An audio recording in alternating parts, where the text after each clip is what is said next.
highlights, yung mga in general na Yung conditional? yung conditional. dswd, akap, dswd, usec also, yung payapa at masaganang pamayanan program, pamana. Sa DPWH OSEC, yung definition on basic infrastructure program. Meron din po sa Office of the Ombudsman, payment of retirement benefits and pension, release of payment of retirement benefits and pensions.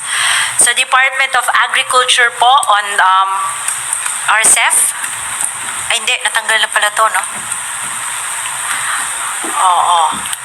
Tapos, meron din po sa Judiciary, Supreme Court of the Philippines and the lower courts, Special Provision number 7 on maintenance and other operating expenses of the lower courts. Sa Calamity Fund, NDRRMF, National Disaster Risk Reduction, meron din pong special provision dyan na may conditional. DOF, BOC, yung Rewards and Incentive Fund. And then, sa Congress of the Philippines, Special Provision number 6, availability of appropriations and cash allocations.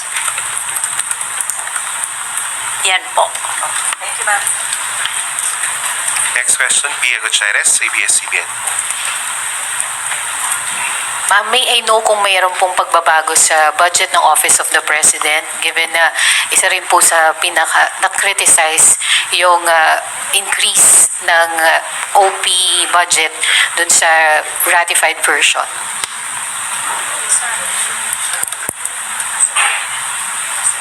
Ayan. Yes, as far as the budget of the OP is concerned, yung NEP was followed pero dinagdagan ng 5.2 billion pesos kasi may nangyari nung 2025, no? Yung ASEAN 2026 would have been done in Myanmar. Pero biglang umayaw ang Myanmar kasi walang may gustong pumunta ron na heads of state. Because you know the problem about Myanmar. So, kung alphabetical yung sequence ng pag-hold ng ASEAN, letter P, Philippines, came next. Inako ni Presidente yan. Kasi hindi maaring payagan natin na walang ASEAN. But that's a very important part of our international relations. So, ASEAN 2026, to be hosted by the Philippines, we needed to start the work now. So, humingi kami, after the submission of the NEP, humingi kami sa Congress ng supplemental funds in addition to what we proposed for the OP sa NEP to the tune of 5.2 billion pesos for 2025. After 2025, we will ask for more, bigger. But that will be in the NEP that will be submitted in 2025 for 2026. So in short, sir, retained yung increases sa OP budget for 2025? Retained No, po siya. it's actually an increase over what we proposed originally sa NEP, but to the tune of 5.2 billion. Ace Romero, Philippine Star. Kay Secretary Pakandaman, as a background lang po. So, the projects that were subjected to conditional implementation, if these projects, yes po, if this sa conditional implementation po, if these projects fail to satisfy the conditions, of course there will be no release sa funds. release What po. will happen to the funds as a background lang po? No release, wala na po. Hindi po natin, Saan na po unreleased appropriation siya. and what will be the Pag-release. use Could help reduce the deficit. Deficit. for the, okay, ganun na lang po. Sa follow-up lang po, how about po yung expenditures sa defense given that we are also facing territorial defense challenges and internal security? Can you give us background on what happened to defense spending? I know that, kasi we just received the, I know that nabawasan po yung AFP modernization budget from 50 billion sa NEP to 35 billion po ngayon. However, yearly naman po yan. We try to, inahabol po natin yan. Kumukuha po tayo sa unprogram appropriations for that purpose.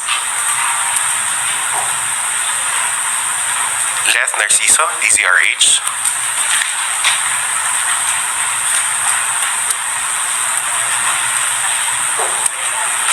Ay, sorry.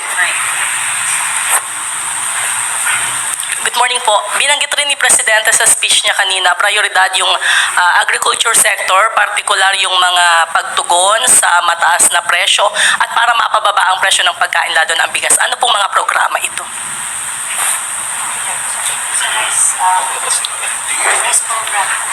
Yung rice program po ng DA, medyo malaki po yung pondo natin dyan. May assistance po tayo sa mga farmers natin and then fisher folks. And then meron po tayong post-harvest facilities and also farm-to-market roads. Meron din po tayong irrigation. And then meron din po dyan yung bagong batas po natin, yung RCEF po, yung bagong RTL natin. Rice tarification. More or less, you're talking about mga 250 billion yan for DA. Plus this year's budget na hindi pa naman nagagastos yun lahat.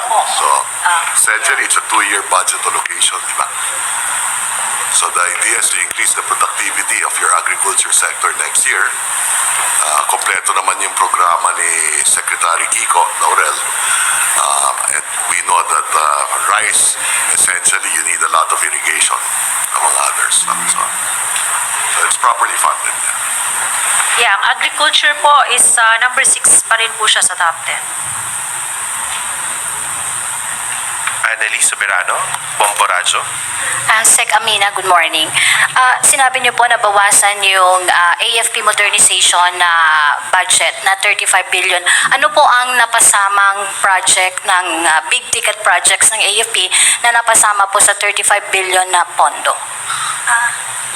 Wala pa yun, no? Meron po kasi tayong, ako mabang proseso to, meron pong approve na, ano ba yun? Horizon, ano na tayo ngayon? Horizon 3 na tayo. So may listahan po yan ng lahat ng mga kailangan natin i-purchase for the defense sector. So depende po kasi yan kung naikontrata na nung Department of National Defense. So ang ginagawa po nila usually, of course, we have to note that ano po yan, more than 1 trillion yata yung napirmahan na agreement. Tama ba ako, Director? More than 1 trillion. So, because of lack of fiscal space also, naglalagay lang po tayo ng at least 50 billion, now 35 billion. So, nire-prioritize po ng Department of National Defense kung ano yung babayaran nila. Kasi medyo may proseso din po ang procurement ng defense equipment and Bea Cubin, Rappler.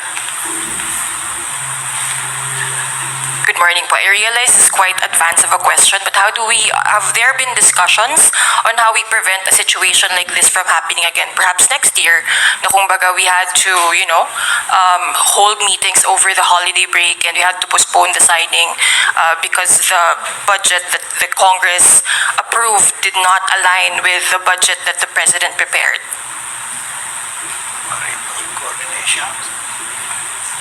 Well, you have to understand, that question is to be explained in this way, We can avoid that by giving to Congress next year, sa next cycle, a NEP that is very comprehensive. But we usually do that. Now, it will be up to the temper of the congressmen who initiate the consideration of the budget. And I hope that they will be conscientized. Because most of those that were taken off probably were, you call them insertions, but that's too simplistic. No, they have their own priorities which they could reflect into the legislative process. And that is what they did. They are within their rights to do that. But here comes now the President who says, where are now my legacy projects, my priority trusts? They have given them to the back burner. So that is what instigated the President to make cuts that did not reflect the concept in the proposed budget through the NEP. And sir, if I may follow up, how do we intend to check that temper, considering of course Congress is dominated by allies of the President? You know, we do not check except through veto because the enactment process is exclusive prerogative of Congress. Yung veto power of the President is the only way to check. Okay? That's post-enactment. But then we have this constitutional setup that when the President exercises his right of veto, the message could be transmitted to the Congress, to the lower house initially, because that is the originating chamber of Congress, and they could have the override power. They could exercise that if they want to. But usually in a situation like this, I don't recall that an override has ever happened. You know, these two branches of government, the legislative and the executive, they work very well in coordination. And it's only when they are at loggerheads that you can expect a direct conflict. Pero your question is the theoretical, no? More in the abstract. So that's not easy to answer. So part of the check and balance. Yes, checks and balances. Alvin Baltasar, Radyo Pilipinas.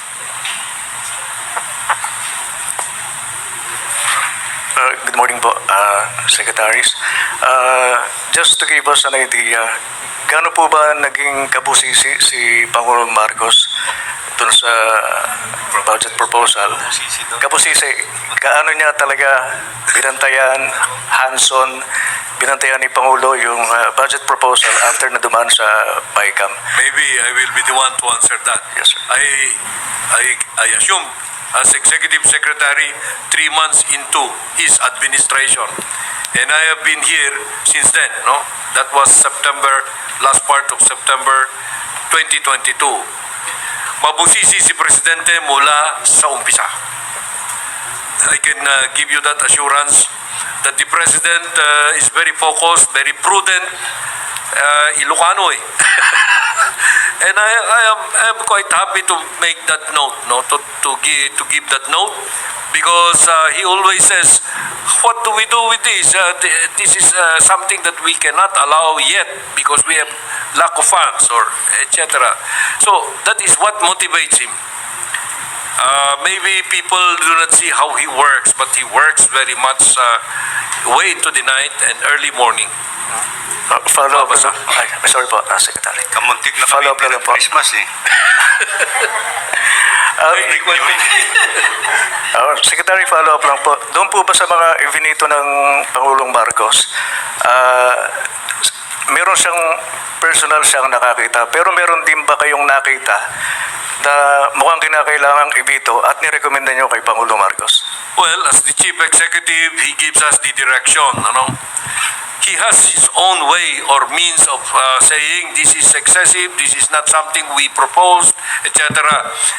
But when he said that let's take out things that did not emanate from the NEP or that exceeded the NEP or that took away from the NEP many items, etc., and redirected them, well, we have to be guided by that kind of direction. So, that is when the cabinet became very useful. Yung sabi ni Secretary Bunuan just now, muntik nang hindi nagpasko. Ewan ko what he meant by that. But the cabinet and the President really acted together.